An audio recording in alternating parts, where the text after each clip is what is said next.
Dans cet exercice, on nous dit qu'une application petit f de R dans R est à la fois paire et croissante. Et on nous demande de démontrer qu'en fait elle est constante. Alors là j'ai dessiné une fonction paire. Si on regarde la partie correspondant aux abscisses positives, on voit que la fonction est croissante. Et comme la fonction est paire, si elle monte sur la partie droite, c'est que forcément, par symétrie, elle descend sur la partie gauche. Or ça pose un problème, parce que la fonction est censée être croissante, donc elle doit monter quand on se déplace de la gauche vers la droite. Donc l'idée, c'est que la fonction sur la partie gauche est décroissante, mais par hypothèse, elle est croissante, donc c'est qu'elle est constante. Bon, mais tout ça, c'est pas une preuve, donc on va essayer de se montrer plus rigoureux. Alors essayons de traduire les hypothèses que f soit paire. Qu'est-ce que ça veut dire? Eh bien, ça veut dire que f de moins t est égal à f de t, quel que soit t appartenant à R. Géométriquement, le fait que f soit paire se traduit par le fait que la courbe représentative de f possède l'axe des ordonnées comme axe de symétrie. Et d'ailleurs, c'est un argument qu'on a utilisé géométriquement. Voilà pour la parité. Maintenant, traduisons ce que signifie que f soit croissante. Alors que f soit croissante, ça veut dire que chaque fois que x est inférieur ou égal à y, eh bien, les images sont dans le même ordre. C'est-à-dire que f de x est inférieur ou égal à f de y. Et donc, ceci est vrai, quel que soit x et y dans R. Qu'est-ce que ça veut dire que f est constante? Alors ça peut se traduire de plusieurs façons. La première façon qui vient à l'esprit, c'est que f de x est toujours égal à f de y, quel que soit le choix de x et de y, donc ceci est vrai, quel que soit x et y appartenant à R. On a d'autres façons de le traduire. Que f soit constante, ça veut dire que f de x prend toujours la même valeur, une certaine valeur c, qui donc ne dépend pas de x. Donc ça veut dire quoi? Ça veut dire qu'il existe un certain c dans R, tel que quel que soit x dans R, j'ai f de x qui est égal à c. Bien, ces rappels étant faits, on va essayer de résoudre, de démontrer l'assertion.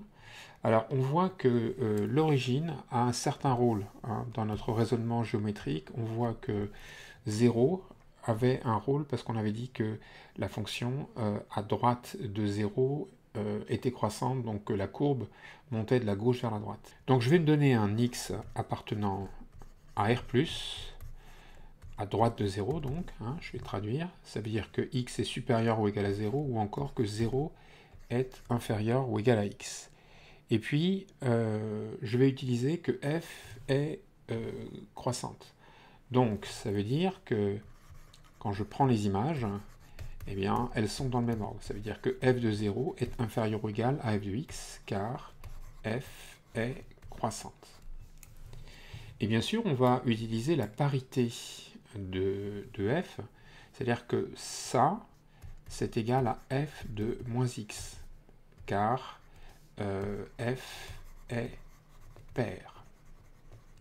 Donc j'ai f de 0 qui est inférieur ou égal à f de moins x. Mais en même temps, je sais quelque chose sur moins x, car x est supérieur ou égal à 0. Donc, je peux dire que moins x est inférieur ou égal à 0.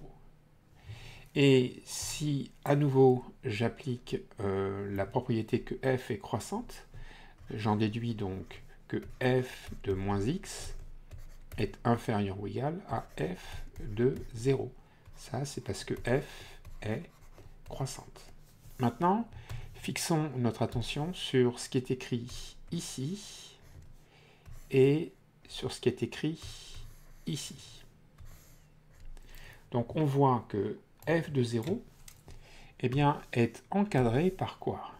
Donc f de 0, il est plus grand que f de moins x, et il est inférieur ou égal, c'est ce qu'on lit ici, à f de moins x. Donc f de 0 est pris en sandwich entre f de moins x et f de moins x. C'est la même quantité, hein, ces quantités sont égales. Donc qu'est-ce que ça veut dire?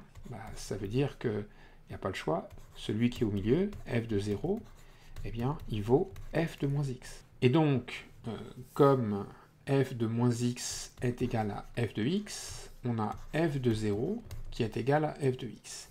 Finalement, qu'est-ce qu'on vient de démontrer? Le x, on l'a choisi au départ, quelconque positif.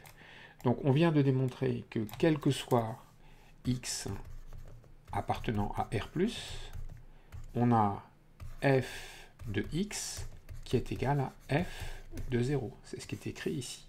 Bien. Donc, qu'est-ce qu'on voit? On voit que la fonction f est constante sur R+. Bon, il ne reste plus qu'à montrer que f est constante sur R tout entier, et donc à montrer que f est constante et égale à f de 0 pour x négatif. Et ça s'en déduit facilement du fait qu'elle est paire. Donc, plus précisément, soit, disons, t appartenant à R-.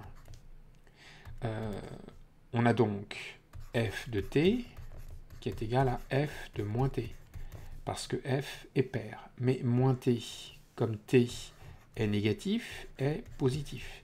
Et donc je peux appliquer le résultat qui est au-dessus, qui me dit que quel que soit x positif, f de x vaut toujours f de 0. Donc f de moins t vaut f de 0. Donc finalement, qu'est-ce que je viens de prouver? Je viens de prouver que quel que soit le nombre t négatif, f de t vaut f de 0. Donc finalement, qu'est-ce qu'on vient de prouver? Eh bien, on vient de prouver que quel que soit x dans R, f de x est toujours égal à f de 0. Et cette quantité-là ne dépend pas de x, c'est notre constante c. Donc on vient bien de prouver que f est constante.